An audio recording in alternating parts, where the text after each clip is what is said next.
Hey, what's up? It's your boy Complex. Today we're going to say 10 things that can ruin your life at 18. These are in no particular order. I will say towards the end they get a little more serious. In the beginning they are a little less heavy hitting. Let's get right into it. Number 10, going to college or trade school without having an idea of what you want to do for your career. Like I said, at number 10, this isn't going to ruin your life in a sense of you're going to be left with a hard decision to make.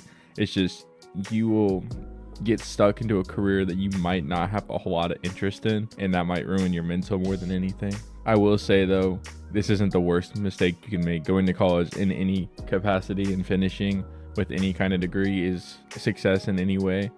So don't feel too negative if you feel like you made the wrong mistake of what school to go to. Number 9, start smoking. I'm mainly talking about cigarettes, vaping, anything like that. If you talk to anyone that does vape or smoke cigarettes post high school, you will realize that none of them really enjoy doing it, and they're all usually trying to quit. I will also say, if you do get caught up in this habit, again, this isn't going to ruin your life in a sense of a little something in the back of your head you're always going to have to worry about getting that next hit. Number 8, spending too much time on your phone, video games, etc. You're going to be free. You're going to have a lot of opportunities to try new things, go out and do new things. If you get stuck behind a screen, or if you get stuck watching TikTok all night, you will watch your life fly by, and you will have nothing to really show for it other than some meaningless achievements on a game, and you really don't get anything out of TikTok in my mind. This is something that can be very difficult for a lot of people, myself included. It's easy to get lost in playing some video games and things like that, but you got to remember that this is just something that's supposed to be a distraction or take your mind off of things for a little while. It's not supposed to be your whole life.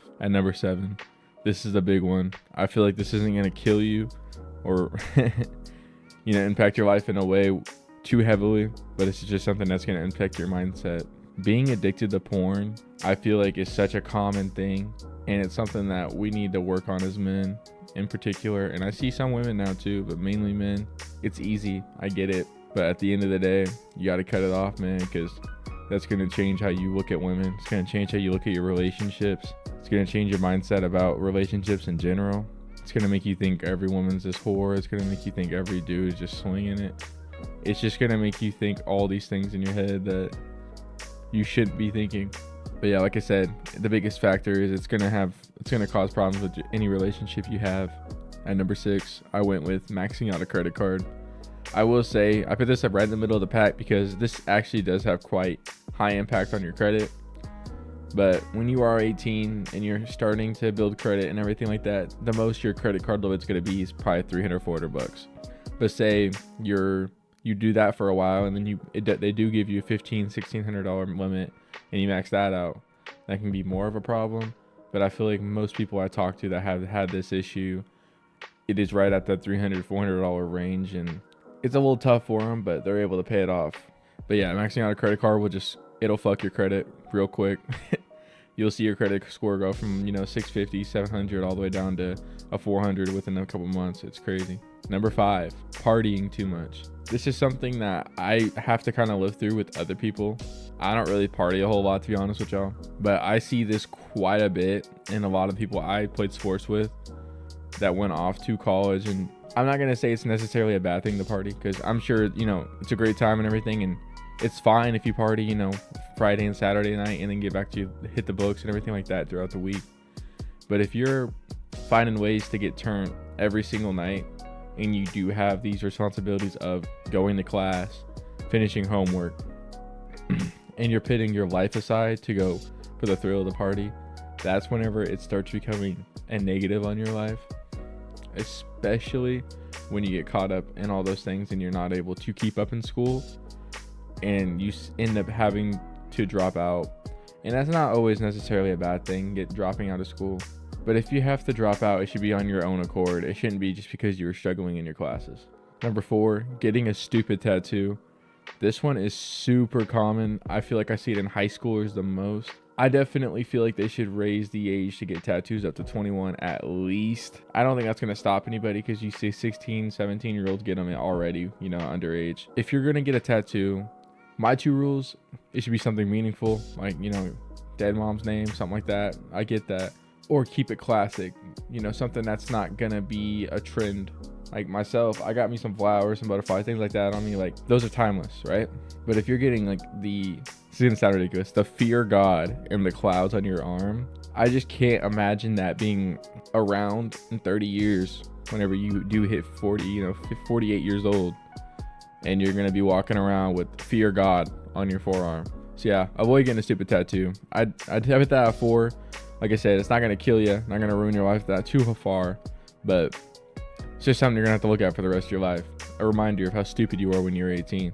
All right, number 3, this is for people that are still in high school, dropping out of high school.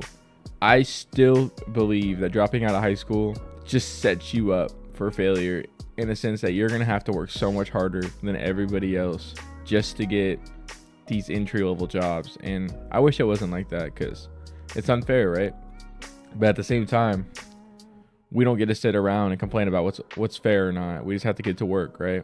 So dropping out of high school, I understand the idea behind it. You had some BS teachers, or some things are going on at home, like you just didn't have the time, or things just weren't happening for you at school, so you had to drop out.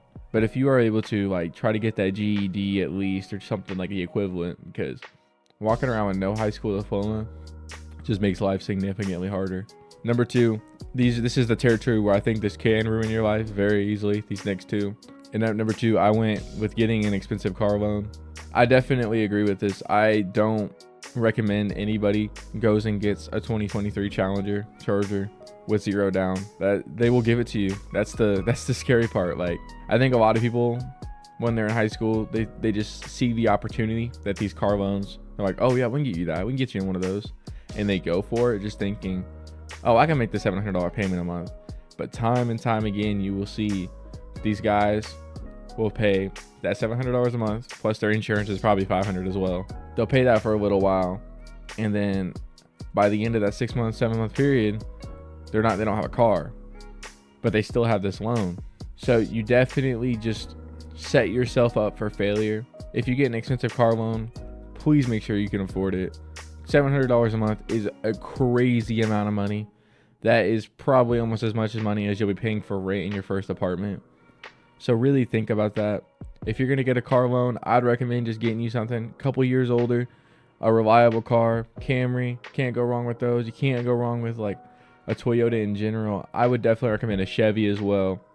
But yeah, I would stay away from these Dodge Chargers, because those are the ones I always see the most, the flashy cars. A couple Camaros as well. I feel like Camaros can be on the cheaper end as well. So if you can find you a good deal on one, I understand. But some of those Camaros, they be running like 60 grand. Trucks as well. Trucks aren't, you wouldn't think trucks are as much, but trucks do be getting expensive as well. So that's another one you got to look out for. All right, and number 1, I feel like everyone knows is going to be number 1. You go to a party, you meet up with some girl, you go back to her place, you have sex with her, unprotected, and you get her pregnant. That is the biggest mistake you could possibly make. Get a longtime girlfriend pregnant, makes it a little bit better. As someone you love, someone you trust, you can work things out with that. But getting a one night stand, or just some girl you've been hooking up with on Snapchat, that is the worst mistake you could possibly make. And I think that is the number 1 way to ruin your life for the next 18 years at least. And hear me out. I know a lot of people. I don't know a lot of people. I only know 2, okay? I know 2 people that have had kids relatively young. One was 19. He just had his first one. And then one was my uncle. And it's like, you definitely see the amount of growing they have to do in such a short amount of time. And it is not just a kid. Like, what comes with having a kid, it changes your entire life, for better or for worse. I mean, that could be exactly what you want, But in most cases, you're still a kid, you just turned 18.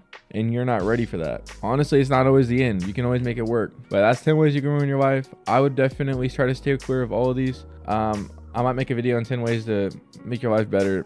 I haven't thought about it yet, because hell, I haven't made my life better 10 ways, right? But nah, I appreciate y'all for watching. Much love as always. I'll see y'all later. Peace.